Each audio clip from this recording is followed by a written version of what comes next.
I saw them switch the folder. 5 words whispered by a 5-year-old girl. 5 words that would stop a billionaire in his tracks and expose a betrayal worth $9 billion. Nobody expects the truth to come from someone so small, someone so easily overlooked. But sometimes the most powerful voices are the ones we almost don't hear, the ones that speak up even when their hands are trembling, even when the world feels too big and too frightening. This is the story of how one child's honesty saved thousands of lives, transformed a man who had everything but felt nothing, and proved that courage doesn't require size, only heart. Welcome back, everyone. I'm so glad you're here. If you're new or just haven't yet, please subscribe and like this video, it makes a huge difference. And I'd love to connect with you, so drop a comment telling me where in the world you're watching from. Your support keeps this channel going strong. Now, let's jump into today's story. The morning sun barely filtered through the thick Chicago clouds as Grace Torres pushed through the revolving doors of Richardson Global Headquarters, her daughter Emma's small hand clasped tightly in hers. The building stretched 73 stories into the gray sky, all steel and glass and a kind of cold elegance that made Grace feel even smaller than her 5'3" frame. She hated bringing Emma to work, hated the way her daughter's worn sneakers squeaked against the polished marble floors, hated the apologetic smile she had to wear as she explained to security that her babysitter had cancelled last minute. "Mama, it's so shiny," Emma whispered, her brown eyes wide as she stared at the crystal chandelier suspended above the lobby. At 5 years old, Emma still saw magic in places like this, still believed that beautiful buildings meant beautiful things happened inside them. Grace squeezed her daughter's hand. "Remember what I told you, baby.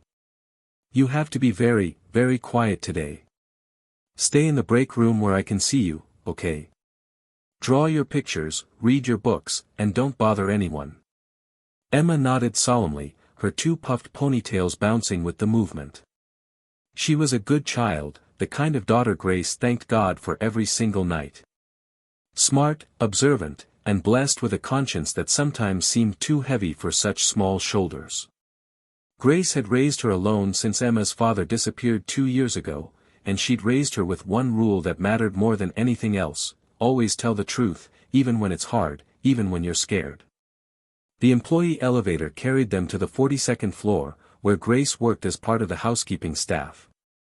It wasn't glamorous work, but it was honest work, and it paid enough to keep them in their small apartment in Pilsen, enough to put food on the table and keep Emma in daycare most days. Grace had been cleaning these offices for 3 years now, wiping down the desks of executives who earned more in a week than she made in a year, emptying trash bins filled with crumpled papers that probably contained information worth more than her entire life savings. She settled Emma in the small break room with her backpack full of coloring books and crayons. "I'll check on you every 30 minutes, Grace promised, kissing her daughter's forehead. "You need anything, you come find Mama, understand?" "I understand," Emma said, already pulling out her favorite coloring book, the one with princesses and castles that Grace had bought at the dollar store. Grace left the door partially open so she could hear if Emma called, then began her rounds. Mondays were always busy, the offices cluttered with coffee cups and scattered papers from whatever deals had been cooking over the weekend. She worked methodically, room by room, invisible as always. That was the thing about being a housekeeper in a place like this: people looked right through you, had conversations on their phones as if you weren't standing 3 feet away, left confidential documents on their desks because they forgot you could read. Emma tried to focus on her coloring. She really did. But the break room was boring, and the sounds of the office beyond were much more interesting. She could hear phones ringing, voices rising and falling, the distant ding of elevator bells. After 30 minutes of staying put, her curiosity got the better of her. She slipped off her chair and padded to the doorway, peeking out into the hallway. The carpet here was thick and soft, decorated with swirling patterns that reminded Emma of the kaleidoscope her mama had shown her once. She wandered a little farther down the hall, staying close to the wall, making herself small the way her mama had taught her. Nobody paid attention to children in places like this. She was invisible, just like her mama. That's when she saw them. Two men in expensive suits stood near a door marked, Conference Room B. Emma ducked behind a large potted plant, instinctively knowing she shouldn't be seen. The men were talking in low, urgent voices, and something about their body language made Emma's stomach feel funny, the way it did when she knew someone was doing something wrong. The taller man, with slick-back blonde hair and a watch that caught the light, held a black folder. The shorter man, who had a red tie and kept glancing nervously down the hallway, held an identical folder. Emma watched, barely breathing, as they looked around one more time, looking right past her hiding spot, then quickly switched the folders. The exchange took less than 3 seconds. "Security footage doesn't cover this corner," the man with the blonde hair said quietly. "Patterson will sign the fake merger documents thinking they're legitimate. By the time anyone realizes what happened, we'll have transferred the assets and disappeared." "9 billion, the other man whispered, and even Emma, who didn't understand big numbers yet, could hear the greed in his voice. "We split it 50-50, just like we planned." "Richardson will be ruined," the blonde man said, and he smiled when he said it. "That arrogant bastard won't know what hit him." They walked away in opposite directions, leaving Emma crouched behind the plant, her heart hammering against her ribs. She didn't understand everything they'd said, but she understood enough. They switched the folders. They were doing something bad, something that would hurt people. Her mama had always told her that when you see something wrong, you have to speak up, even when you're scared. Emma ran back to the break room, her mind racing. She should tell her mama. But mama was cleaning, and mama had said not to bother anyone, and what if Emma got mama in trouble? The men had been so tall, so confident, their voices so cold. Who would believe a 5-year-old girl? She tried to go back to her coloring, but her hands shook too much to stay inside the lines. The princess she'd been working on now had a crooked crown and a face that looked as worried as Emma felt. Minutes crawled by, each one feeling like an hour. She kept seeing those folders switching hands, kept hearing the word ruined. An hour later, Grace came to check on her. "You doing okay, baby?" Emma looked up at her mama, at the tired lines around her eyes and the way her shoulders slumped from carrying her cleaning supplies. She opened her mouth to tell her everything, but then she saw how exhausted her mama looked, how scared she always seemed in this building, and the words stuck in her throat. "I'm okay, mama," she whispered instead. But she wasn't okay. The secret sat heavy in her chest, getting heavier with every passing minute. Emma knew, with the kind of certainty that only children possess, that she had witnessed something that would change everything. She just didn't know how to make the grown-ups listen. William Richardson stood in his corner office on the 73rd floor, staring out at the Chicago skyline without really seeing it.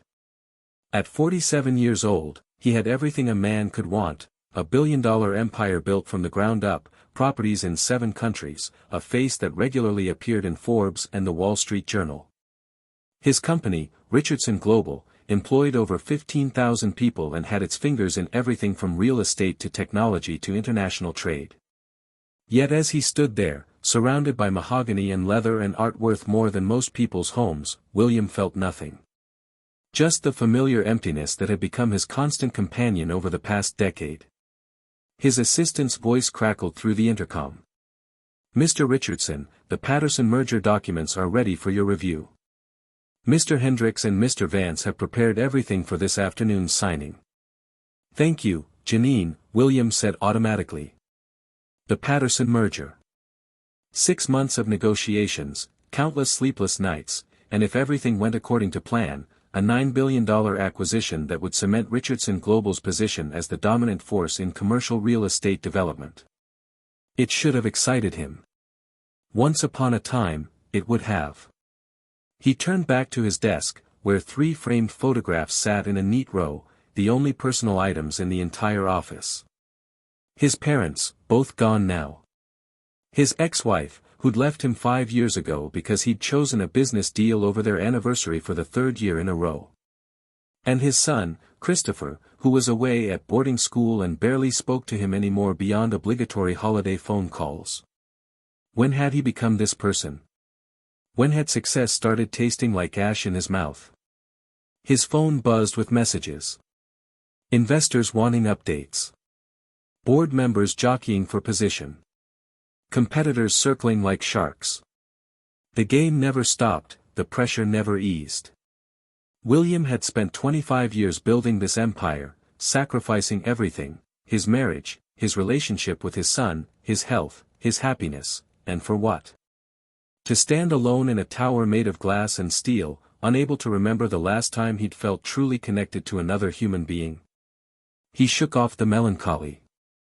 There was no time for existential crises, not with the Patterson signing scheduled for 3 o'clock. He grabbed his suit jacket and headed for the elevator, intending to make his usual rounds through the building. William believed in being visible to his employees, even if he rarely spoke to them beyond cursory greetings. It was good for morale, his PR team said, when the CEO walked among the common people. The elevator descended, stopping at the 42nd floor where he needed to review some documents with the accounting department. As the doors opened, William stepped into the hallway and nearly collided with a small figure darting around the corner. He looked down and found himself face to face with a child. She was tiny, couldn't have been more than 5 or 6, with her hair pulled back in 2 puffed ponytails and wearing a t-shirt that had seen better days. Her brown eyes were enormous in her small face, and they were filled with something William recognized despite the years and the distance, fear mixed with determination. "I'm sorry," she whispered, trying to move past him. William should have kept walking. He had a company to run, a merger to finalize, 1,000 things demanding his attention. But something about the way the child looked at him, really looked at him, as if she could see past the expensive suit and the title to the exhausted, lonely man underneath, made him stop. "Are you lost?" he asked, his voice gentler than he'd heard it in years. The little girl shook her head, then nodded, then seemed to freeze in indecision. Her hands were clenched into small fists at her sides, and William noticed they were trembling. "What's your name?" he tried again. "Emma," she whispered. "My mama works here. She cleans the offices. I'm supposed to stay in the break room, but I..." She trailed off, those huge eyes filling with tears she was clearly fighting to hold back. William crouched down, bringing himself to her eye level. It had been so long since he'd spoken to a child. Christopher had been 10 when his mother took him away, and William had let them go without a fight because he'd been too busy closing a deal in Singapore. Looking at Emma now, he felt a sharp pang of regret for all the moments he'd missed, all the times he'd chosen money over meaning. "It's okay," he said softly. "You're not in trouble. But you look upset about something. Did someone hurt you?" Emma shook her head quickly. "No, but..." She bit her lip, clearly wrestling with something. Her mama had said not to bother anyone, but this man had kind eyes, even though they looked sad. And he was asking. Grown-ups didn't usually ask children things, not really. William waited. He had no idea why he was giving this child his time when the Patterson merger demanded his attention, but something told him this moment mattered. That this frightened little girl, who shouldn't even be on this floor, had something important to say. "I saw something," Emma finally whispered, her voice so quiet William had to lean closer to hear. "Something bad." 2 men switched folders, and they said they were going to ruin someone named Richardson, and I know I'm supposed to tell when I see something wrong, but I'm scared, and I don't know if anyone will believe me because I'm just a kid. William's blood ran cold. Richardson. They were going to ruin Richardson. They were going to ruin him. What would you do if you were Emma? Stay silent to keep your mother safe, or speak up even if no one might believe you? Drop your answer in the comments below. William's mind raced, but he kept his expression calm. Years of high-stakes negotiations had taught him never to show panic, even when his entire world was potentially crumbling around him. He studied Emma's face, the genuine fear there, the trembling lip, the way she kept glancing over her shoulder as if worried the men might appear. "Emma," he said quietly, "I'm William Richardson. This is my company. And I believe you." Her eyes widened. "You're the one they want to ruin." It seems that way. He stood up, his mind already calculating possibilities. Two men. Switched folders. The Patterson merger. The timing was too perfect to be coincidence. Emma, this is very important. Can you tell me exactly what you saw? What did these men look like? Emma's voice grew steadier as she spoke, relieved to finally share her burden. One was tall with yellow hair, slicked back like this. She demonstrated with her hands. He had a shiny watch. The other one was shorter and had a red tie. They were by conference room B, and they switched black folders. The tall one said security cameras don't see that corner. William's jaw tightened. Yellow hair, that had to be James Hendricks, his vice president of acquisitions. Red tie, Stephen Vance, the chief financial officer. Two of his most trusted executives. Men he'd personally promoted, men he'd defended against criticism from the board, men who'd sat at his table for countless dinners and strategy sessions. The betrayal hit him like a physical blow.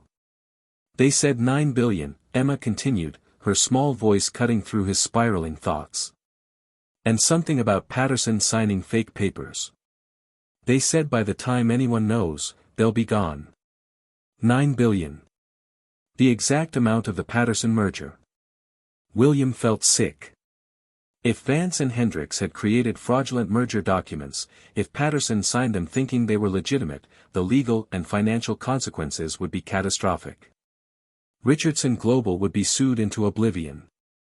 Thousands of employees would lose their jobs. His life's work would be destroyed. And he'd been completely blind to it. What time did you see this? William asked, pulling out his phone. Emma scrunched up her face, trying to remember. After Mama checked on me the first time. Maybe when the big clock said 11. Nearly 2 hours ago. William's fingers flew over his phone screen, sending a priority message to his head of security, need all security footage from 42nd floor, conference room B area, between 10:30 and 11:30 a.m. Urgent. Send directly to my office. Tell no one. Emma, you did the right thing by telling me, William said, looking back down at the child who'd just saved his company. You were very brave. Where's your mother now? Cleaning on this floor. Room 4217, I think. William nodded. I need you to go back to the break room and wait for her there. Don't tell anyone else what you saw, not yet. Can you do that for me? Emma nodded solemnly, but hesitated. Are you going to stop them? Yes, William said, and the word came out like a vow. I'm going to stop them. Because of you.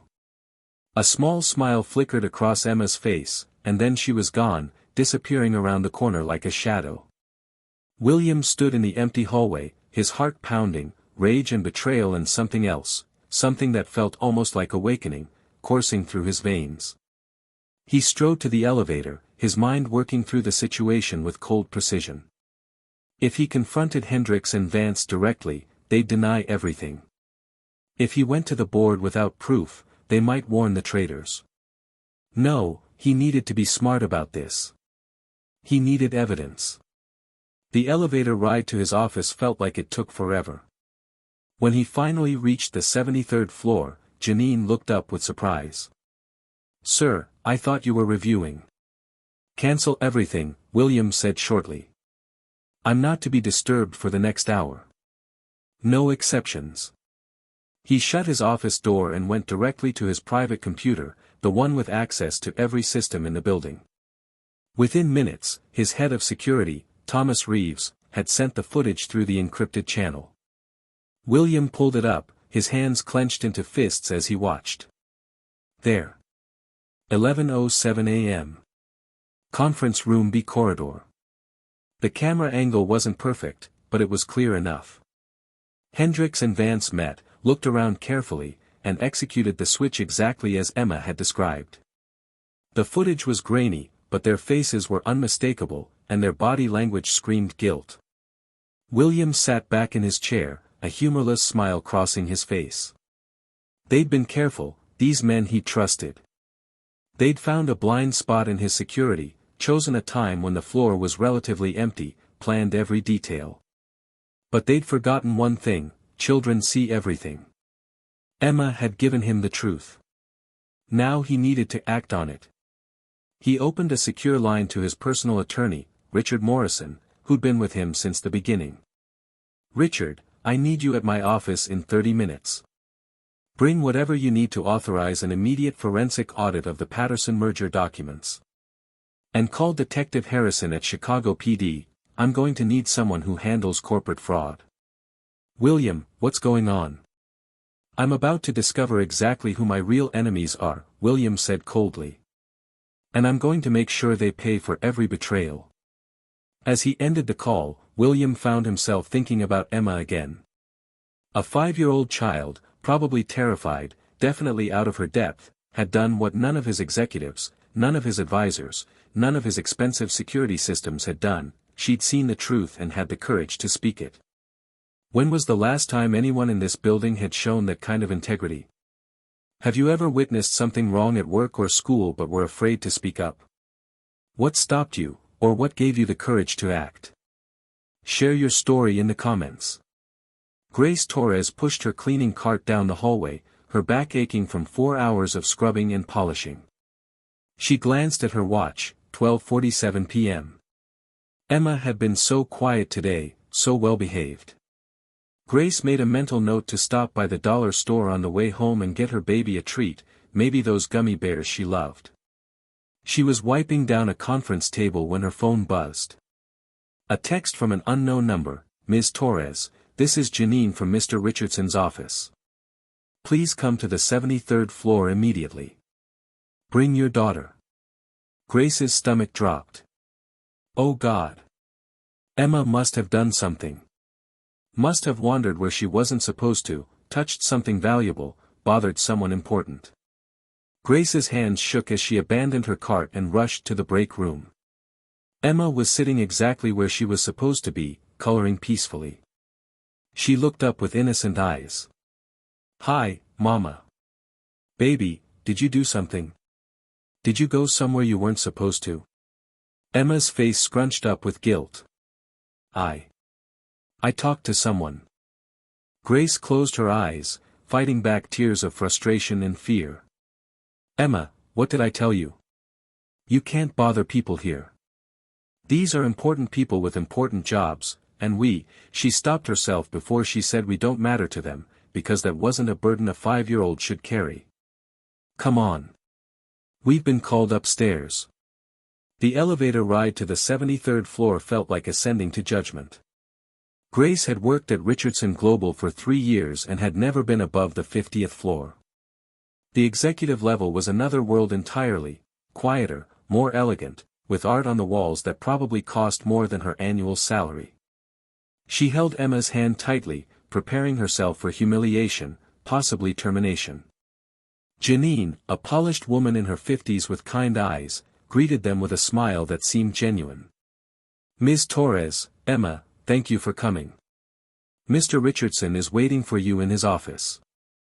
Grace's legs felt weak. William Richardson. The William Richardson wanted to see them personally. This was worse than she'd imagined. The office door opened, and Grace found herself in a space that took her breath away. Floor-to-ceiling windows overlooked the entire city, the furniture was clearly custom-made, and the man standing behind the desk radiated power and wealth in a way that made Grace acutely aware of her cleaning uniform and scuffed shoes. But William Richardson wasn't looking at her with the disdain she'd expected. He was looking at Emma, and his expression was grateful.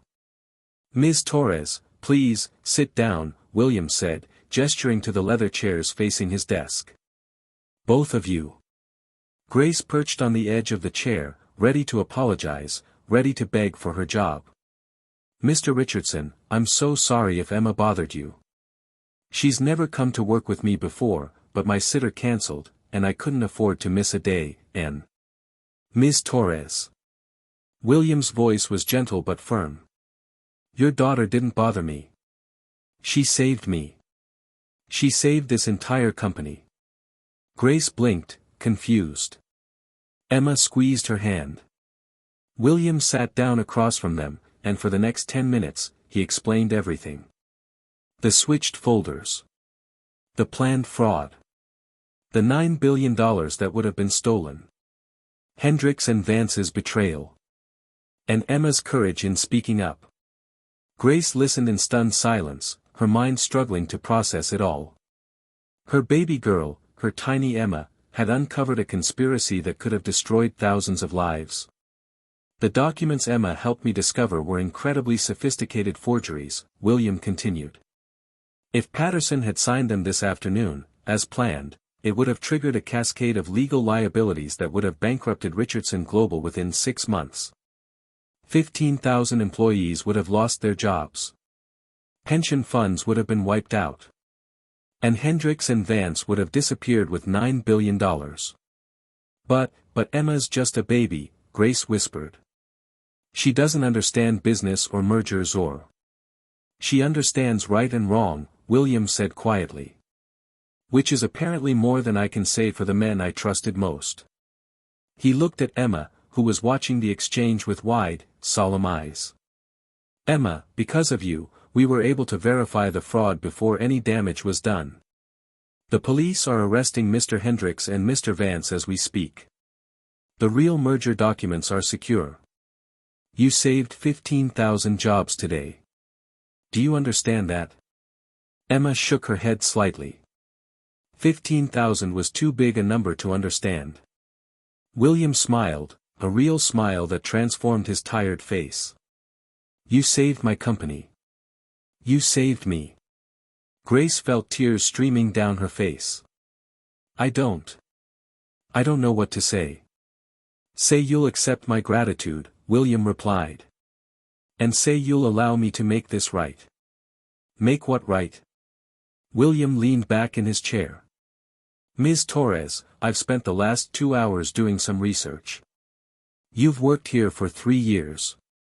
You're never late, never absent unless absolutely necessary, and your work evaluations are exemplary. Yet you're still making the same hourly wage you started at, still without benefits, still classified as contract labor. Grace looked down, ashamed. I'm just a housekeeper.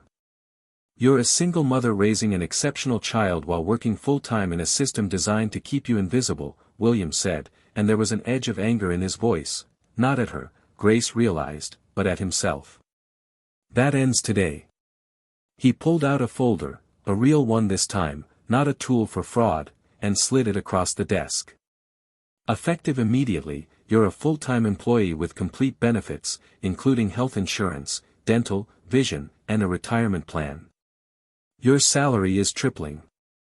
I'm also setting up a college fund for Emma with an initial deposit of $50,000. Grace couldn't breathe. The numbers didn't make sense. Triple her salary. Health insurance. She'd been terrified of Emma getting sick because one hospital visit would bankrupt them. And $50,000. Mr. Richardson, I can't. Yes, you can, William said firmly. And you will. Because your daughter did something today that reminded me why I started this company in the first place. Not to make billions, not to crush competitors, not to see my name in magazines. I started it to build something meaningful, to create jobs, to make a difference. His voice dropped. Somewhere along the way, I forgot that. I forgot to see the people who make this place run. People like you. Emma reminded me. Emma tugged on her mother's sleeve. Mama, why are you crying? Grace pulled her daughter close, sobbing into her hair. Happy tears, baby. These are happy tears. William stood and walked to the window, giving them a moment. Outside, police cars were arriving, and somewhere in this building, 2 men who'd betrayed him were being led away in handcuffs. He should have felt triumphant. Instead, he felt hollow, except for one small, warm spot in his chest that had ignited when Emma had trusted him with the truth. If you suddenly had the power to change someone's life forever, like William did for Grace, whose life would you change and how? Tell us in the comments. The news of Hendricks and Vance's arrest spread through Richardson Global like wildfire. By 3 p.m., the entire building was buzzing with whispers and speculation. Employees gathered in break rooms and hallways, trying to piece together what had happened. The official statement from corporate communications was brief: 2 executives had been terminated and arrested for attempted fraud. Investigation ongoing. Business would continue as normal. But nothing felt normal. William called an emergency meeting with his remaining executive team at 4 p.m. 8 men and women filed into the conference room, their faces tight with anxiety. They'd all worked with Hendricks and Vance for years. If those 2 could be traitors, who else might be hiding in the shadows? William stood at the head of the table, and for a long moment, he just looked at them. These people who'd helped him build an empire. These people he'd spent more time with than his own family. These people he realized he barely knew. "I'm sure you've all heard what happened," William began. "James Hendricks and Stephen Vance attempted to defraud this company of $9 billion. They created fake merger documents that would have destroyed everything we've built. They would have succeeded, too, except for one thing." He paused, letting the weight of it sink in. A 5-year-old girl saw them switch the folders. A child. The daughter of one of our housekeepers, who was only in this building because her mother couldn't afford childcare. Someone gasped. William saw the shock ripple around the table. "Let me tell you what else I learned today," William continued, his voice hardening. "I learned that Grace Torres, who has worked here for 3 years and never missed a day unless absolutely necessary, has been making $11 an hour. No benefits. No sick leave. No health insurance. She's been one emergency away from losing everything, while we've been closing billion-dollar deals and congratulating ourselves on our success." CFO Rebecca Chen shifted uncomfortably in her seat. "Sir, the housekeeping staff are contractors. That's industry standard for." "I don't care what's industry standard," William cut her off. "I care what's right.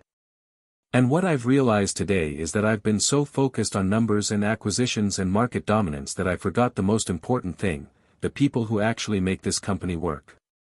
He pulled up a presentation on the screen, something he'd thrown together in the past hour with data that had shocked him to his core. "These are our employee statistics. We have 15,000 employees. Do you know how many of them are classified as contract workers without benefits? 4,300. Nearly 30%. Do you know what our executive bonus pool was last year? $97 million. Do you know what it would cost to convert all contract workers to full-time employees with benefits? $42 million. The room was silent. "We spent more on executive bonuses than it would cost to ensure every single person who works for this company has healthcare," William said, and he heard the disgust in his own voice. "What does that say about us? What does that say about me?" Michael Torres, the VP of Operations, cleared his throat. "With all due respect, sir, we operate in a competitive market. Our profit margins last year were $3.2 billion, William interrupted. "I think we can afford to treat people with dignity." He clicked to the next slide. "Here's what's going to change, effective immediately. All contract workers will be converted to full-time employees within 90 days. Full benefits, retirement plans, the works. We're implementing a living wage policy. No one who works for Richardson Global will make less than $18 an hour, anywhere in the country. We're creating an emergency fund for employees facing financial hardship. And we're capping executive bonuses at 10 times the median employee salary." Rebecca Chen's jaw dropped. "William, the board will never approve." "I control 51% of this company," William said coldly. "The board will approve what I tell them to approve. And if any of you have a problem with these changes, there's the door. I won't stop you." No one moved. William softened slightly. "Look, I know this seems sudden. But today I nearly lost everything because I was blind to what was happening in my own company. Two men I trusted implicitly betrayed me, and I never saw it coming because I was too disconnected, too isolated in my ivory tower. Meanwhile, a child I'd never met saved me because her mother taught her to tell the truth even when she's scared. He leaned forward, his hands flat on the table. We've built something incredible here, but we've lost our way. We've become so obsessed with winning that we forgot why we're playing the game. That changes now. I'm not interested in being the richest man in the cemetery. I want to build something that matters, something my son can be proud of, something that makes a real difference in people's lives. Jessica Palmer, the VP of Human Resources, spoke up tentatively. What about the Patterson merger? Are we still moving forward? Yes, William said. With the legitimate documents. Patterson has been informed of the situation, and he's actually more eager to work with us now. He said any company that roots out corruption this decisively is a company he wants to partner with. William smiled grimly. Apparently, almost being defrauded is good for our reputation. A few nervous chuckles rippled through the room. I want each of you to go back to your departments and really look at your people, William continued. Not as resources or assets or line items on a budget. As human beings with families and dreams and struggles. I want you to find out who's barely holding on, who's working 2 jobs just to survive, who's one medical emergency away from catastrophe. And then I want you to help them. He straightened up, suddenly looking more energized than he had in years. We're going to transform this company from the inside out. We're going to prove that you can be profitable and ethical, successful and humane. We're going to show the world that capitalism doesn't have to be cruel. And if our competitors think we're weak? Michael asked. William's smile was sharp. Then they don't understand that loyalty and gratitude are the most powerful competitive advantages in existence. When your employees know you truly care about them, they'll move mountains for you. Hendricks and Vance taught me that today, just not in the way they intended. What's more important in business, maximizing profits or taking care of employees? Can a company do both? Drop your thoughts below.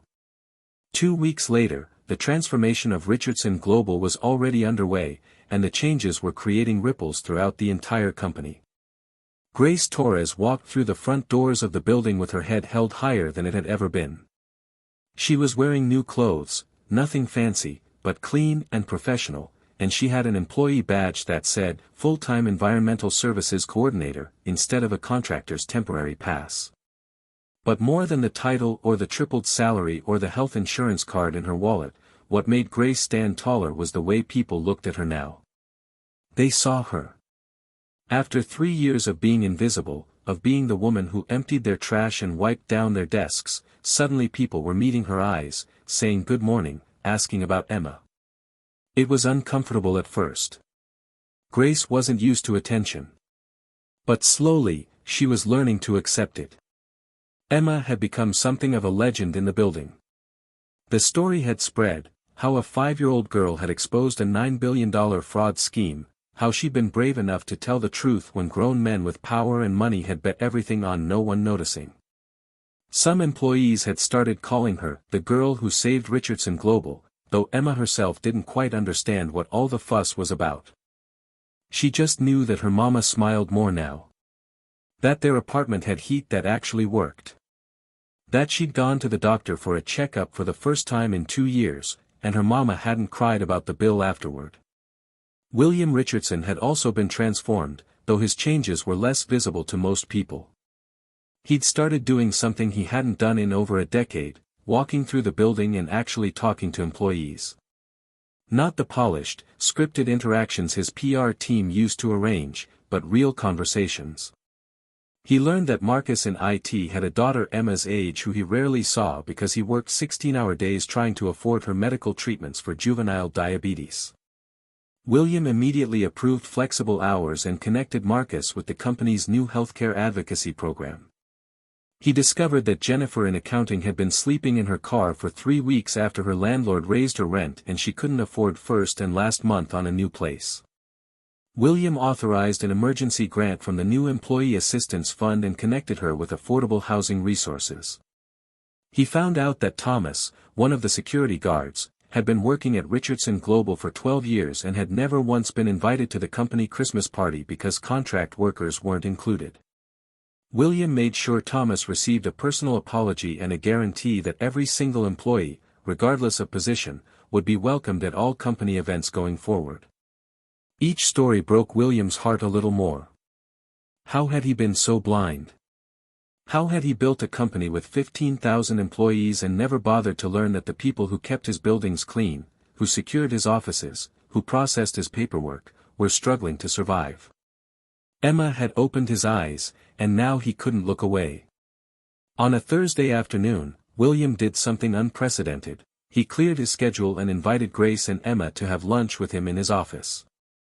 Not a formal meeting, just lunch.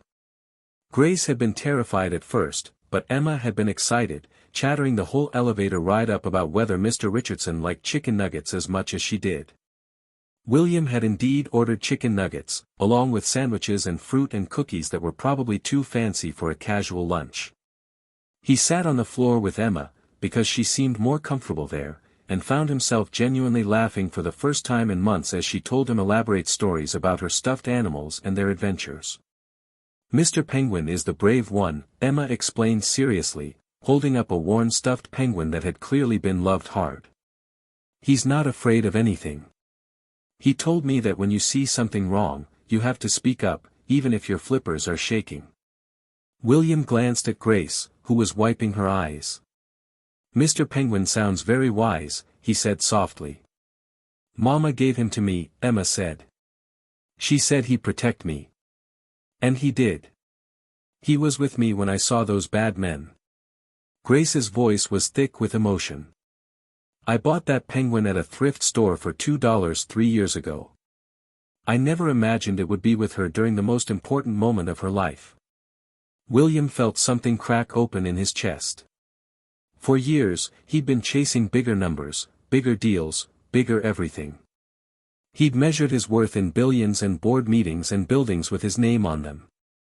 But here, sitting on his office floor with a 5-year-old girl and her mother, eating chicken nuggets and listening to stories about a $2 penguin, he felt richer than he ever had before. Grace, William said suddenly, how would you feel about speaking at our company-wide town hall next week? Grace's eyes widened. Me? Speak? In front of everyone? I want people to hear your story. Not just about what Emma did, but about what it's like to work at this company from your perspective. The real perspective, not the sanitized version HR puts in employee surveys. I don't know if I can. You can, William said firmly. You're one of the bravest people I've ever met, Grace. You raised a daughter with integrity while working full-time in a system that was designed to keep you down. You never complained, never caused trouble, just showed up every day and did your best. That takes a kind of strength most people in this building will never understand. Grace was quiet for a long moment. Emma leaned against her, sticky fingers leaving prints on her mother's new shirt. Finally, Grace nodded. Okay. I'll do it. If it helps other people, I'll do it. It will, William promised. It already has. Emma changed this company, but you're going to help me finish the transformation she started. He looked out his window at the Chicago skyline, the city he'd conquered in pursuit of success. For the first time in years, he felt something stirring inside him that felt like purpose. Like maybe his life could mean something beyond the numbers in his bank account. Thank you, he said quietly, not entirely sure if he was talking to Grace, to Emma, to Mr. Penguin, or to whatever force in the universe had brought them into his path. Thank you for reminding me what matters. Have you ever had a moment where a child taught you something profound about life? Share your story in the comments. Sometimes wisdom comes from the most unexpected places. The following week, Richardson Global's main auditorium was packed with over 2,000 employees for the company-wide town hall. Another 13,000 were joining via video conference from offices around the country and across the globe. This wasn't the typical corporate gathering where executives presented polished PowerPoint slides about quarterly earnings and growth projections. This was something entirely different. William stood backstage with Grace, who looked like she might be sick at any moment. Her hands were trembling, and she kept smoothing down her dress, a simple navy blue one that she'd bought specifically for this occasion. "I can't do this," Grace whispered, her voice panicked. "William, there are thousands of people out there. What if I mess up? What if I say the wrong thing?" William had asked her to call him by his first name weeks ago, though it had taken Grace days to feel comfortable with it. Even now, it sometimes felt strange on her tongue, calling a billionaire by his first name, as if they were equals. "You won't mess up," William assured her. "Just tell your story. Tell them the truth. That's all anyone needs to hear." Emma, who was sitting in the front row with Janine watching over her, gave her mother an enthusiastic thumbs up. Grace managed a weak smile in return. The lights dimmed in the auditorium, and William walked onto the stage. The applause was respectful but cautious. In the 2 weeks since the arrests of Hendricks and Vance, rumors had spread about the dramatic changes William was implementing. Some employees were excited. Others were skeptical, waiting to see if this was genuine transformation or just good PR in response to a scandal. "Thank you all for being here," William began, his voice carrying through the space. "I'm not going to waste your time with corporate speak or rehearsed talking points.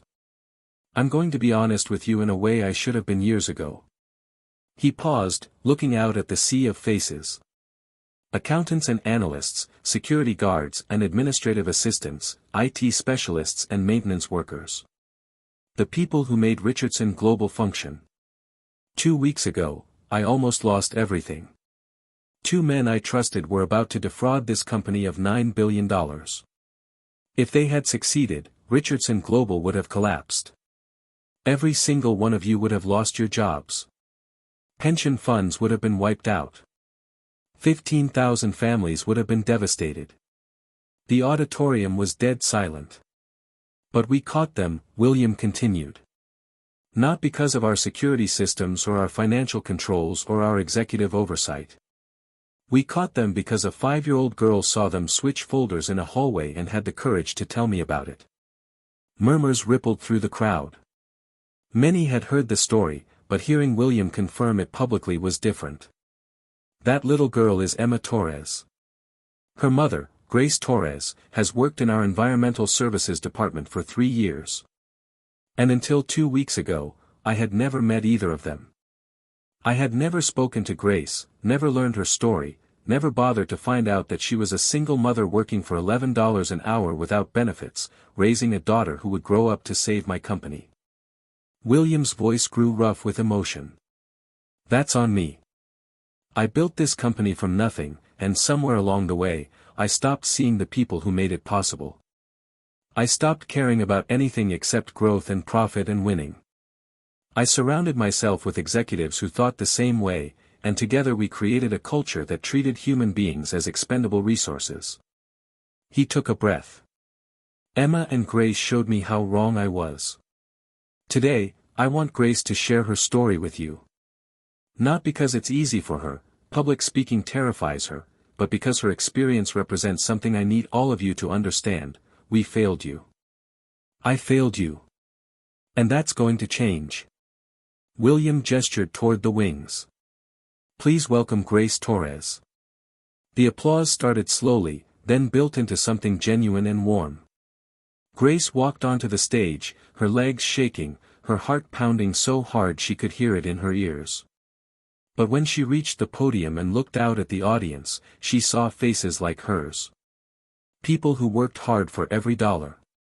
People who understood what it meant to choose between paying rent and buying groceries. People who'd been invisible for too long. She gripped the podium and began to speak. "My name is Grace Torres, and 3 years ago, I took a job cleaning offices in this building because I needed to feed my daughter." Her voice was quiet at first, but it grew stronger with each word. "I was grateful for the work. But I was also exhausted, scared, and one emergency away from losing everything." She told them about working while sick because she couldn't afford to miss a day. About the time, Emma had a fever of 103, and Grace had to choose between taking her to the doctor and paying their electric bill. About eating cereal for dinner so Emma could have the meat. About the shame of bringing her daughter to work because she couldn't afford childcare, and knowing that people looked at them like they didn't belong. I became invisible, Grace said, her voice cracking. I would clean your offices while you talked on the phone about your lives, and you never once looked at me. I would empty your trash cans and wipe down your desks, and you never saw me as a person with dreams and fears and a child who depended on me. Several people in the audience were crying now. But Emma saw things I didn't, Grace continued. She saw people doing wrong, and she knew she had to speak up. Even though she was scared. Even though she's just 5 years old. She did what was right because I taught her that truth matters more than fear. Grace looked directly at William, who was standing in the wings. Mr. Richardson, William, changed our lives. But more than that, he listened. He saw us when no one else did. And now I'm asking all of you to do the same thing. See each other. Really see each other. The security guard who lets you in every morning has a story. The person who delivers your mail has dreams. The woman who cleans your office is somebody's mother. She wiped her eyes. We're all just people trying to do our best. And if a company this big, this successful, can remember that, if we can take care of each other instead of just taking care of profits, then maybe Emma's courage will mean something beyond saving $9 billion. Maybe it will save us all from forgetting what really matters. The applause was thunderous.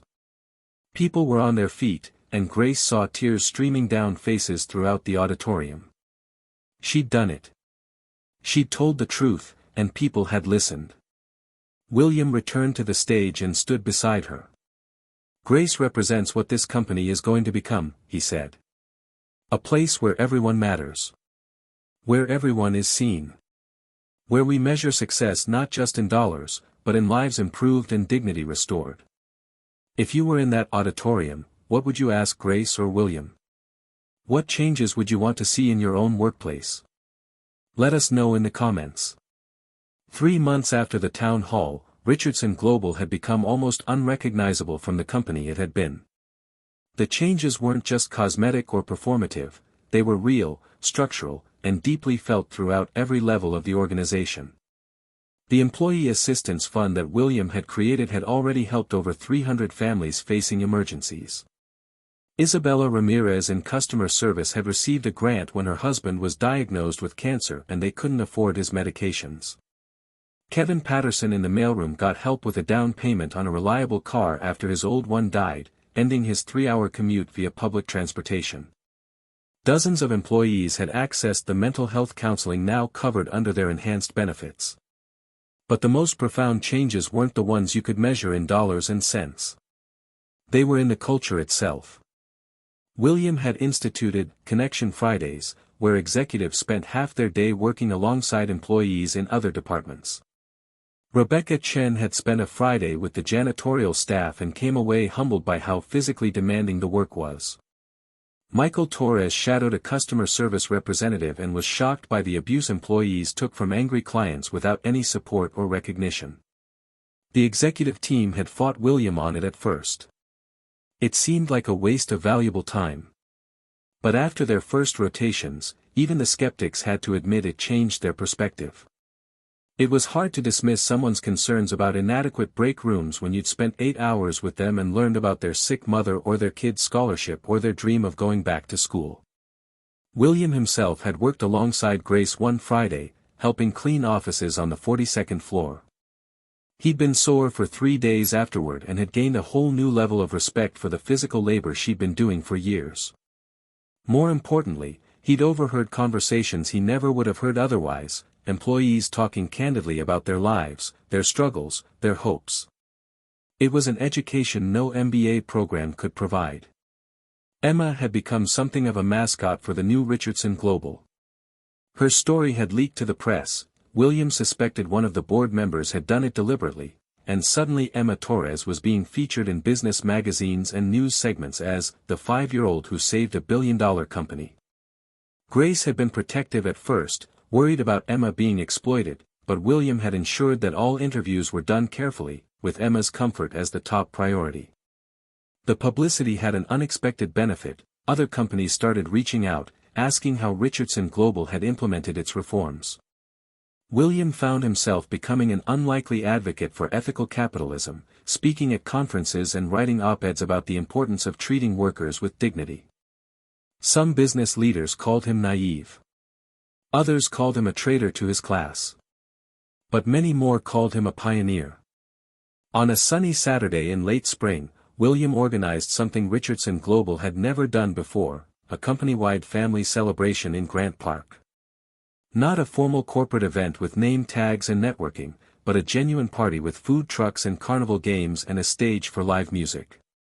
All 15,000 employees and their families were invited. Grace stood near the balloon artist station, watching Emma get a unicorn balloon, and marveled at how surreal her life had become. 6 months ago, she'd been terrified of losing her job, one paycheck away from homelessness.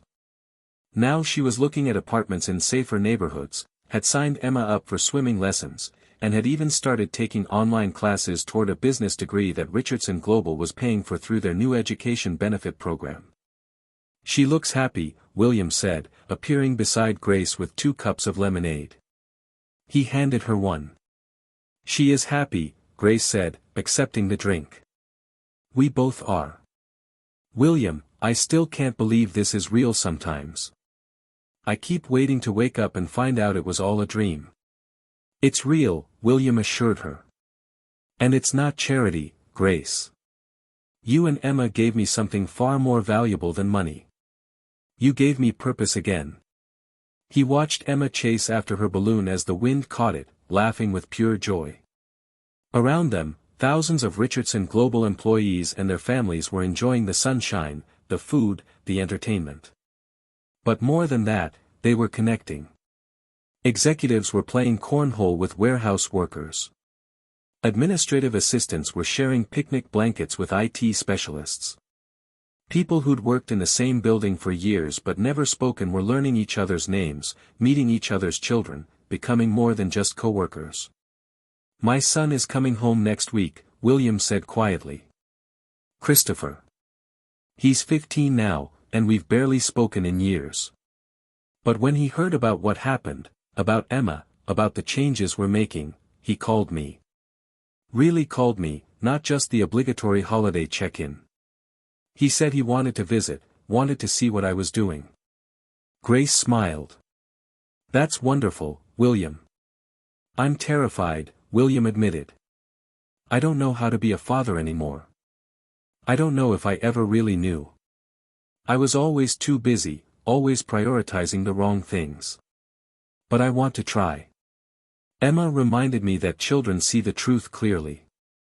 They know what matters. Maybe Christopher can teach me what I should have learned years ago. Grace squeezed his arm. "Just be honest with him. Tell him you want to do better. That's all any of us can do, acknowledge our mistakes and try to be better." Across the park, Emma had made friends with 3 other children and they were engaged in an elaborate game that seemed to involve a lot of running and shrieking. One of the kids was Christopher Chen, Rebecca's son. Another was Marcus's daughter from IT, the one with diabetes who was doing better now that her father had flexible hours and could manage her care properly. The third was the granddaughter of Thomas, the security guard who'd worked at Richardson Global for 12 years without ever being invited to a company event. Emma had brought them together, just like she'd brought everyone else together. Not because she tried to, but simply by being honest, by speaking up when she saw something wrong, by believing that truth mattered more than fear. William watched her play, this tiny girl who'd changed his entire world, and felt something he hadn't felt in over a decade, genuine contentment. Not the hollow satisfaction of closing a deal or the empty pride of seeing his name in Forbes. Real contentment. The kind that came from knowing your life had meaning beyond your bank account. "Thank you," he said to Grace. "For raising her to be brave. For teaching her that integrity matters. For giving me the chance to be a better man." Grace's eyes filled with tears. "You gave us our lives back, William. You gave Emma a future.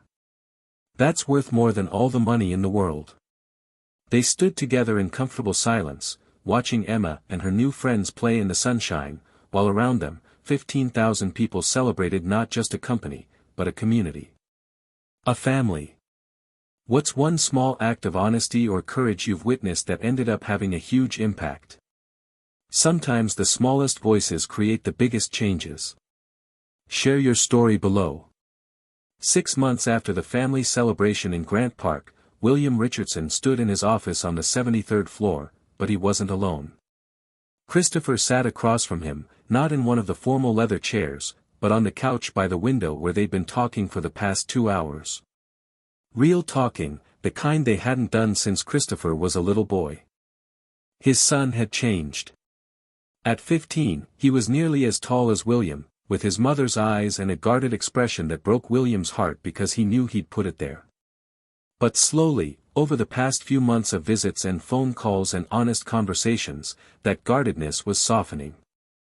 "So Emma really just walked up to you and told you about the fraud?"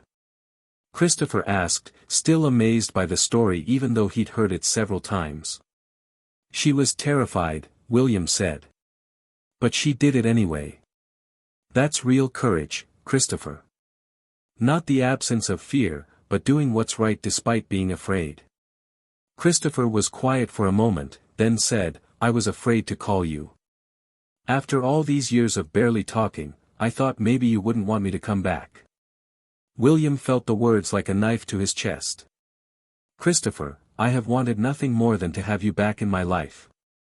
I just didn't think I deserved it. I was a terrible father. I chose work over you, over your mother, over everything that actually mattered. I can't change the past, but I promise you, I'm trying to be better."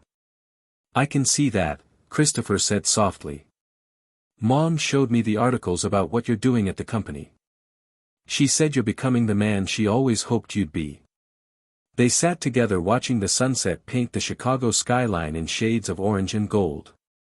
The city looked different to William now. Not like a kingdom to be conquered, but like a community full of people with stories and struggles and dreams. People like Grace and Emma, who'd been invisible to him until a 5-year-old's honesty had opened his eyes. There was a knock on the door, and Janine poked her head in. "William, Grace and Emma are here for your dinner plans. Should I send them in?" "Please," William said, standing up. Emma burst through the door first, as she always did, her energy filling the room instantly. She was 6 now, about to start first grade, and she'd grown more confident over the past year. She still had Mr. Penguin tucked under her arm, though he was even more worn than before. "William!" Emma shouted, running to hug him. It had taken months for her to call him by his first name instead of Mr. Richardson, but now she did it naturally, as if they'd always been friends. "Hello, Emma," William said warmly, returning the embrace. "I want you to meet someone very special. This is my son, Christopher." Emma studied Christopher with the serious expression she wore when evaluating new people. "Are you nice to your dad?" she asked bluntly. Christopher blinked, surprised. I try to be." "Good," Emma said firmly. "Because he's a good person. He helped my mama when nobody else would. So you should be nice to him." Christopher laughed, a genuine, surprised laugh. "I promise I will be." Grace entered more quietly, carrying a folder. Over the past year, she'd completed her business degree online and had recently been promoted to a management position in the newly created Employee Experience Department. Her job now was to ensure that no employee at Richardson Global ever felt invisible or forgotten the way she once had. "I have the survey results from last quarter," Grace said, handing William the folder. "Employee satisfaction is up 43%. Retention rates have improved by 37%. And our productivity metrics are the highest they've been in 5 years." William smiled. "Let me guess, treating people with dignity is actually good for business." "Apparently so," Grace said with a grin. "Who would have thought?" They went to dinner at a small Italian restaurant in Little Italy, nothing fancy, just good food and better company. Emma sat between William and Christopher, telling elaborate stories about her school adventures while occasionally feeding bites of garlic bread to Mr. Penguin. Grace talked about her classes and her new responsibilities at work, her eyes bright with excitement about the future. William watched them all, this unlikely family that had formed from crisis and courage, and felt a peace he'd never known in all his years of chasing success. His company was more profitable than ever, but that wasn't what made him proud. What made him proud was the letter he'd received yesterday from Marcus in IT, thanking him for the flexible hours that let him be there for his daughter. The email from Isabella in customer service, whose husband was in remission and wanted to thank William personally for the assistance fund that had saved their lives. The hundreds of stories, big and small, of lives changed because one little girl had been brave enough to speak up. After dinner, they walked along the Chicago River as the city lights reflected on the water. Emma held William's hand on one side and Christopher's on the other, chattering about everything and nothing. Grace walked beside them, and for a moment, William caught her eye. She smiled at him, a smile of understanding, of shared purpose, of friendship that transcended the circumstances that had brought them together. "William?" Emma asked suddenly, tugging on his hand. "Yes, Emma. Do you remember when I told you about the bad men and you believed me?" "I remember," William said softly. "I remember every second of that day." "I was really scared," Emma admitted. "But Mama always says that when you see something wrong, you have to tell someone, even if your hands are shaking. Even if you think nobody will listen." "Your Mama is very wise," William said. "I know," Emma said matter-of-factly. Then, after a pause, "Are you still sad like you were before?" The question caught William off guard. He'd never told Emma he'd been sad, had barely admitted it to himself. But children saw things clearly, saw past the expensive suits and the powerful title to the lonely man underneath. "No," William said, and realized it was true. "I'm not sad anymore. You know why?"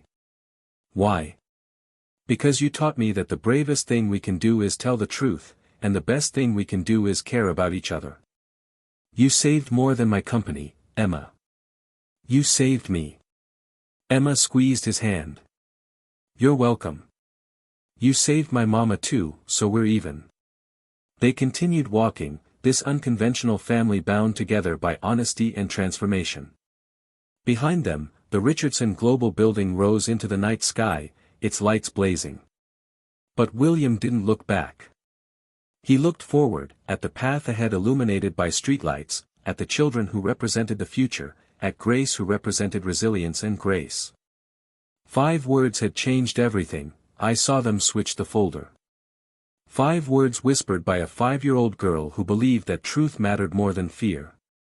5 words that had exposed betrayal, saved thousands of jobs, and reminded a billionaire what it meant to be human. William Richardson had spent 25 years building an empire. But it took one honest child to teach him how to build a life worth living. And that, he thought as Emma laughed at something Christopher said and Grace smiled in the glow of the city lights, was worth more than all the billions in the world. Sometimes the smallest voices speak the loudest truths. Sometimes courage comes in the most unexpected packages. And sometimes, when we're brave enough to listen, those truths can transform everything. Emma Torres had been that voice. And William Richardson had finally learned to listen. The future stretched ahead of them, full of possibility and purpose, built on the foundation of one simple lesson: when you see something wrong, you speak up. Even when you're scared. Even when you're small. Especially then. Because the world changes when even one person chooses courage over silence, truth over comfort, humanity over profit. Emma had chosen courage. And in doing so, she'd saved them all. Emma's courage changed thousands of lives because she chose honesty over fear. When was the last time you spoke up for what was right, even when it was difficult? Share your story below. Your courage might inspire someone else to find theirs. Thank you for being here and watching until the very end. Your support keeps this channel alive and growing. If this story resonated with you, Please like this video and subscribe for more. And don't go anywhere. I've got another amazing video ready for you. Just click what's showing on your screen right now. See you in a moment.